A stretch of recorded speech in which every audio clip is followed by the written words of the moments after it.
Welcome to the Hearts Entwined podcast. In this podcast, we'll be having discussions around the secrets which attract lasting, healthy, fulfilling relationships, creating a healthy mindset, and what women should know and understand about men. Introducing your host, Lyn Smith, the Queen of Hearts, relationship expert, trainer, speaker, and best-selling author of the Cupid's Bow technique. Lyn's mission is to have a positive impact in reducing divorce, domestic violence, and suicide. Welcome to the Hearts Entwined podcast. This is your host, Lyn Smith, the Queen of Hearts.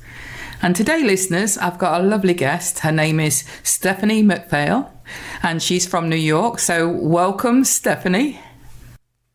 Thank you for having me. And in today's episode, Stephanie and I are going to be discussing being loved shouldn't hurt.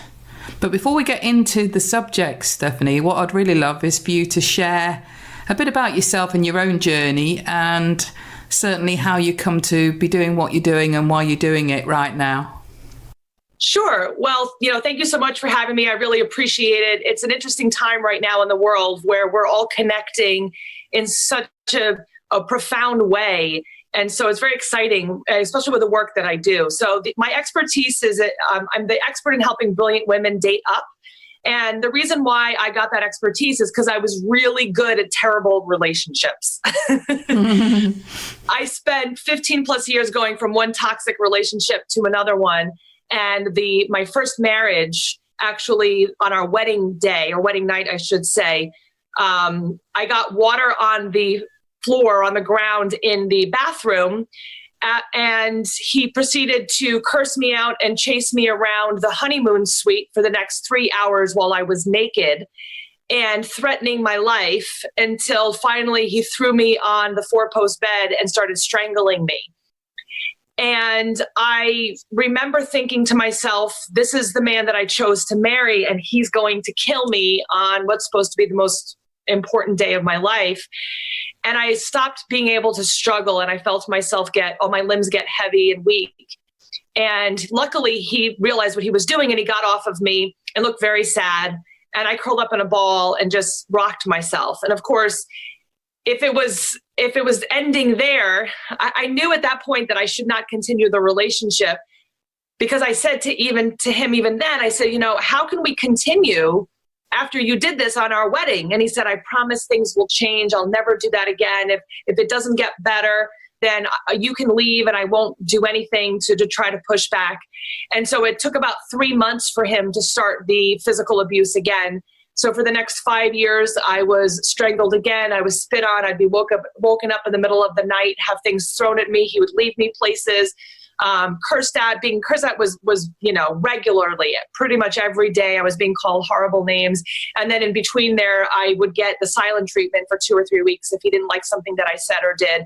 And so that went on, and I would throw him out. I would let him back in because he seemed like he was making changes. And every time I let him back in, it got worse. And then 5 years into it, I said, you know what? I don't care how old I am. I don't care if I stay single. I'm done. I can't do this anymore. And so I made plans with a friend of mine, and I went to go live with her. And I got a divorce and was able to move away from that. But what was interesting is that once I got a divorce, actually things got worse. I went through a depression. I got a blood clot. I had just all these horrible things happen, until one day I was in the emergency room with a sprained ankle. And who did they call to get help for me but my ex-husband? And so here I was with a sprained ankle and my ex-husband in the emergency room. And I started laughing because it was like the universe had shown me and said, hey, you've been waiting for your knight in shining armor, but you've been there all along. And it was like I heard that voice inside of me say that I needed to stop looking for someone else to come and help me. And so that was my aha moment. And I proceeded to spend a lot of time just being single and working on myself and traveling and doing all things to really connect with who I was and find out who I didn't know was inside of me. And I was way stronger than I realized, and I was way more capable than I gave myself credit for. And I had way lower self-esteem than I thought, because I'd been way successful in a lot of other things in my life, but just not in relationships. And so luckily I did enough work where I finally met a great guy. And so now I am happily married to my best friend for the past 5 years, and we have 2 beautiful children together. That's excellent. So did you, prior to your wedding night with the ex, had he sort of shown those tendencies, or did it literally happen, on the wedding night from there onwards, and he just kept it quite hidden at that side of his nature? He did. I mean, he definitely showed some signs. There were definitely red flags beforehand, even things, about 4 months into the relationship, he got really angry at me when we were out dancing because he didn't like the way I introduced him to someone, and then proceeded to yell at me for hours. And so I had never experienced a healthy relationship in my life. And so I really just believed that maybe he was right, and that I was the one who must have done something wrong because I had never had a healthy relationship. So he must know what he's talking about, not realizing he was just another one of the long list of unhealthies. In fact, probably the worst of all of them. And, there was all these other warning signs too. Again, and he left me places before, I think about a month before we got married, he left me somewhere. And one time he left me on the train, and I got up and went to go catch up to him. And in the car, I actually started hitting him because I was so angry. And I lost my temper like I had never lost it before. And he turned around the next day and said, "See, you're just as bad as I am. You say that, I have to be responsible for my actions. You're screwed up too." And I thought, oh my gosh, he's right. I guess I'm screwed up too. And I made a vow to myself to never allow myself to lose my temper like that again. But the problem is that kind of manipulation just kind of gets you more confused, because yes, I shouldn't have lost my temper like that. But for someone to curse at you and scream at you and leave you places and things like that wasn't exactly healthy either. So he knew how to manipulate. He knew how to do things to make me get confused. They call it gaslighting, where they tell you did something and that didn't really happen. I mean, he was really good at that. And also I feel as women, well, not just as women, I think men fall into this, quite just as easily if they've got an abusive partner. But, quite often we feel quite ashamed. And, especially if we rate ourselves as being quite intelligent people around this sort of relationship situation, don't we? So we tend to think, well, either we're somehow to blame, or in the context of being that loving person trying to operate from a more rational self, we quite often excuse it, don't we, and forgive it, even though it's not healthy. Yeah. Well, and what's interesting is that, so I'm the expert in helping brilliant women date up. And the reason for that title is because once I started sharing my story, all of these women started coming out of the woodwork saying that happened to me too. And there was a lot of shame, guilt, embarrassment, all of that. And I felt like I had to hide it. I had to put on a front and pretend like everything was okay. And even my best friend since 7th grade is actually a psychiatrist. And the first time she heard my story, I actually was doing a podcast, and she said she went to the bathroom and cried because she didn't know all the details. And she said, "Why didn't you tell me?" And I said, "Because you were in a happy relationship and I didn't think you would understand." And I was really embarrassed. I didn't know what to do. And I really didn't know if I could change. I kind of thought that this was going to be my life. And so when I started sharing the story, all of these other strong, independent, well-educated, women that had been self-sufficient and everything else started coming and telling me their story of how they'd been in very similar situations. And I said, this is an epidemic of strong women who are in really horrible relationships. And it's terrible how many of us think we're alone when really we're not really alone at all. That's very true. I feel that, certainly in my history, I've been through that phase of attracting toxic or unhealthy relationships. And I did, in those moments, think probably looking back, I allowed it because I've always been a very caring, nurturing person and wanted to forgive their behaviour. But then in hindsight, I was really angry with myself for putting up with it and thinking that, why did you forgive that sort of behaviour when you knew it was unhealthy for you to, be in that relationship? But you make all these excuses and rationalise it, don't you, whilst you're in that particular relationship a lot of the time? Yeah, I remember when I was dating, I was free from everything, and I was dating, not really seriously, just kind of learning, So I kind of would go on dates and just say, hey, I don't like this, or I do like this, and kind of started coming up with a list of things that I really wanted in a relationship if I was ever going to have a relationship again, because I had gotten so comfortable with myself that I knew that I wasn't going to settle anymore. And so a lot of women that I work with will say, I think I'm too picky. And I said, no, I think you're not picky enough. We need to be very specific with what we want. But one of the things that I noticed when I was on this educational journey was that I was someone who thought I enjoyed saving people. And that's what was getting me stuck, is I would have this like bleeding heart for someone who had this horrible story, this horrible upbringing. And I would want to come save the day like I was Superwoman or something. And, think about how hard it is to save yourself. Why do any of us think we're going to save and fix somebody else? I mean, it's like ridiculous, but so many of us think that. And I remember being on a date with this guy who was so sweet, but he started telling me all about how his mother had died, his father had died, his brother had died, his sister had died. Everyone had died in his family, and then he dropped out of school, and it was like this horrible story. And my heart just reached out to him, and I thought, oh my gosh, this poor guy. And I said to him, I can never date you again. And he said, why? I said, because I have this feeling of wanting to save you and show you that love can be a good thing. I said, and I can't do that for you. You have to do that for yourself. And so I learned in that moment that I could not be with someone who needed saving. Yeah, absolutely. Including, like you say, you don't need to also have that projected onto somebody else in terms of wanting that knight in shining armor to rescue you. You know that you can support and protect and rescue yourself. And it's making sure you've got the right environment around you to support that, isn't it? Yeah. And so when I met my now husband, one of the things that I really liked about him is that he was really sure and comfortable with himself, and he was not looking for me to complete or fix him. And in fact, what was really funny is that I actually tried to break up with him a few times because I said, I really just like being single. I like the freedom, because to me, being in a relationship meant being weighted down.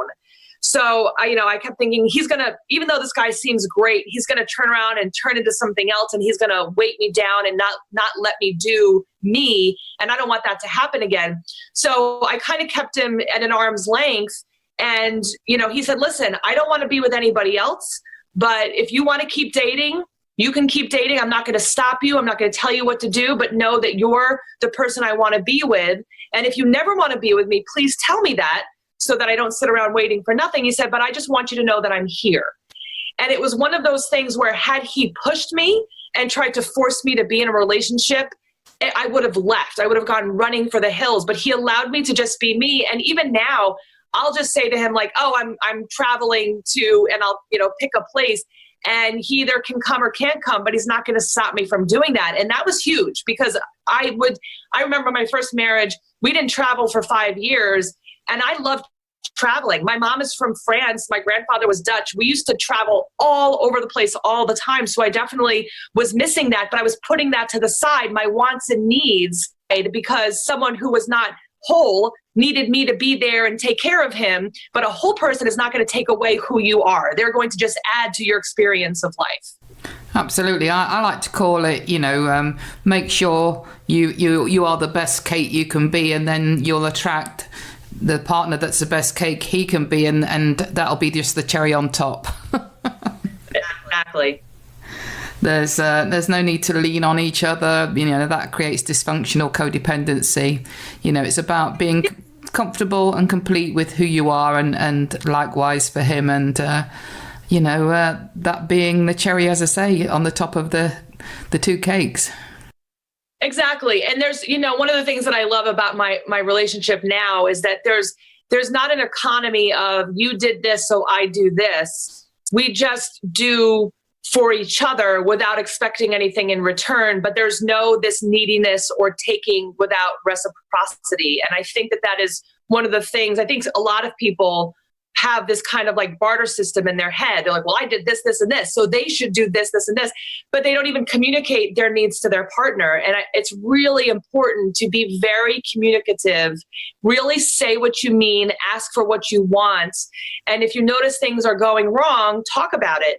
And, I think one of the things that I learned from being in healthy versus non-healthy relationships was when to say I'm sorry, and when to see, when to notice when things my fault or not. Sometimes it's just kind of like, I remember my ex-husband, I was afraid to say I was sorry because it would like, he would put me down and make me feel terrible about it. Someone who is healthy and feels confident in themselves, they're going to, it's easier to say you're sorry or that you messed up because they're not going to make you feel bad about it. They're just going to be accepting of it and move on and be open to conversation. And I think that's so important. You've got to be able to go back and forth with your partner to figure things out. Massively, because, I do wholeheartedly think, some challenges are brought into our relationships to help us learn and grow. And it's not a reason to sort of think, well, actually, we're not compatible then if that challenge presents itself.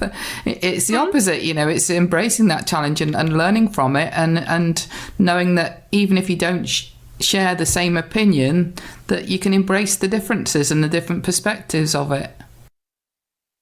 Yeah, I get inspired and grow from my husband all the time. In fact, when we made up our vows, one of them was we were going to support each other in our best growth. And I think that, in the past 5 years, I think we've definitely done that. There's definitely no trying to hold either one of us back from whatever it is that we need or making the other person feel bad because of any lack that we may think the other person has.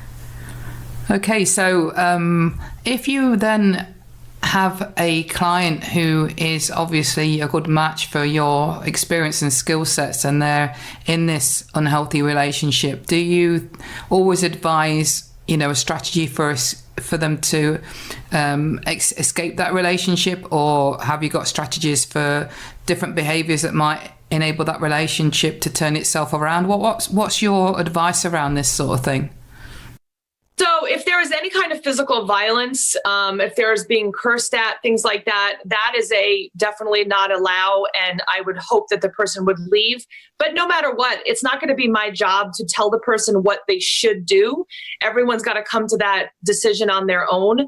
So what we do is we look at, so I have a double master's degree in health and education. I have a bachelor's degree in psychology. I'm a certified crisis counselor. I'm a Reiki level 2 practitioner. I have certifications in nutrition. I'm a life coach, a dream coach. So I've got a lot of different certifications, but my background is really, it's that holistic healing. So when we look at healing from our perspective, we look at it from social, physical, mental, and spiritual.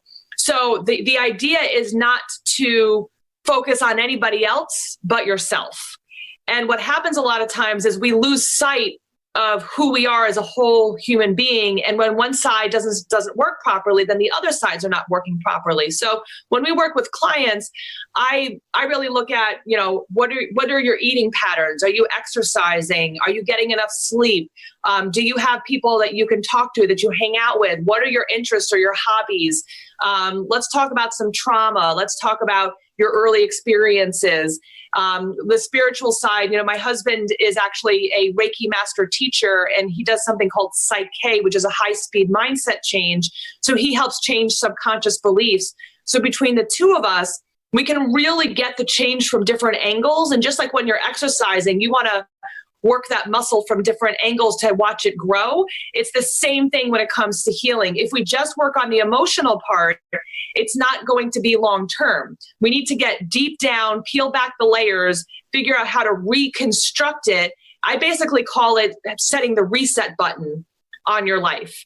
So that, because it's not, the relationship is just part of the issue. There's something else going on. So we want to really work at your core, and then you rebuild however that is. So some people will stay in the relationship. Some people, as they work on themselves, it suddenly changes their relationship with their partner. And that's wonderful when that happens. And then sometimes they decide that they don't want to continue because they feel so good and confident, and their self-esteem finally rises, and their boundaries are finally set into a good place where they say, hey, I'm not dealing with this anymore. And then they have the confidence to make the right decisions for themselves. Excellent. So certainly, I think these days people are actually looking for more than the actual qualification for that key.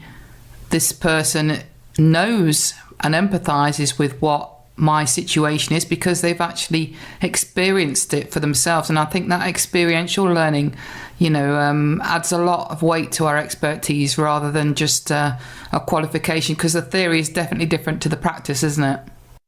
Oh, yeah. I was amazed at the amount of people that came into, I have a private Facebook group with 7,300 people. And most of the people will say that they've tried therapy and their therapist just didn't understand. And I said, that's terrible that they feel that way when therapists should be more aware. But the reality is a lot of the therapists go into, decide to become a therapist because they're working on themselves and they haven't really worked through the issues they need to work through. And that's not all. Amazing therapists out there, but there's, a good handful that have not done the work that they should. So I really recommend as a coach, other therapists, you really want to have someone who specializes in what you are trying to overcome. You want them to be where you want to be. So if you have a therapist who's divorced and is angry at their life and all of those things, they're probably not the best person to have as a marriage and family therapist. They probably have some of their own work to do before they can do that again. So, you want to have someone, I work really well with women who have been in abusive relationships because I get it. But if you're looking for someone who, I don't know, trying to think of something else, but if there's another, like if a business coach, for example, you wouldn't hire me as your business coach because I'm lacking in that. I have my own business coach to help me in that section. So you really want to look at where your need is and then get someone that will specialize in what that specific need is. Yeah, and not only do they need to get it, but you need to know that they've overcome it successfully as well, don't you? Exactly. If they're still in the middle of it, probably not the best person, because whatever they're doing, they're still learning and they haven't really figured it out. You want to look at someone, okay, where are they now? And the hope is really also is that, at some point you might have, I actually just had a client recently where she was in this unhealthy relationship. She did an 8-week program with us and she was just doing so great. And she said, oh, I want to create my own business now. So she left working with us to get a business coach because she had leveled up so much. That's now what she was working towards. And I said, that's what we want for all of our clients. We want you to not need us anymore and get to another place so that you can help other people. The more people that we can help what we do, the more people that we can feel empowered and inspired and all of that. In my opinion, that helps more people in the world. So it's kind of like that ripple effect. Give people the power to feel empowered and do what's best for them. And they're going to end up doing more for the whole world as a whole. Yeah, I think a lot of people in this industry are definitely of that same mindset whereby, if we can just help one person and then they just help one person and so on and so forth with that, like you said, that ripple effect between us will help the whole planet, won't we? Exactly. And I love that visualization of just the whole planet, just being more enlightened and having more power. And I feel that's taking place rapidly right now with this current shift that's going on. For those audience members that may be listening to this podcast at some point in the future, right now in the world, we are experiencing the coronavirus epidemic. So most countries are in a lockdown situation, just to give you the context of this particular episode. Yeah, it's very interesting. There's a lot of people that are in my group that are complaining for good reason because they're trapped literally, and they feel, and figuratively, with a person that's not exactly the healthiest person for them. So they're just feeling really stressed out in what to do because a lot of them don't have a choice. I was actually speaking to someone from England this morning, and she was telling me that as much as she wants to get out, she had called a local domestic violence shelter, and they said, unless you're in physical danger, we don't have room for you. I mean, and that's how bad it is that there's people that are being turned away because there just isn't enough room. So people really are being trapped with people that are not healthy for them. What was your advice in that situation then, Stephanie? Because that's quite a difficult one, isn't it, to answer? It is. And, one of the things that I've been saying to clients is that this is not the time to try to figure out all of the issues in your relationship. You're stuck with this person no matter what. So the biggest thing and the best thing you can do is to focus on your healing. Don't sit there and focus, because what we do is we try to change what we're thinking by focusing on someone else or something else to not really give ourselves full responsibility. Like, oh, it's their fault. It's because they did this, they did that. And as soon as we look within, then we're able to focus more on what our needs are. Like, we can take away what that person is. Now, of course, if you're in physical danger, get out. I mean, call the police, do what you need to do, get out. I don't want you staying, trying to suck it up because, you feel like you're trapped with a person. If you're in physical danger, get out. But if you're in a place where the person is just emotionally unavailable and they're just toxic in general, then gray rock is a really great thing to do. Focus on self.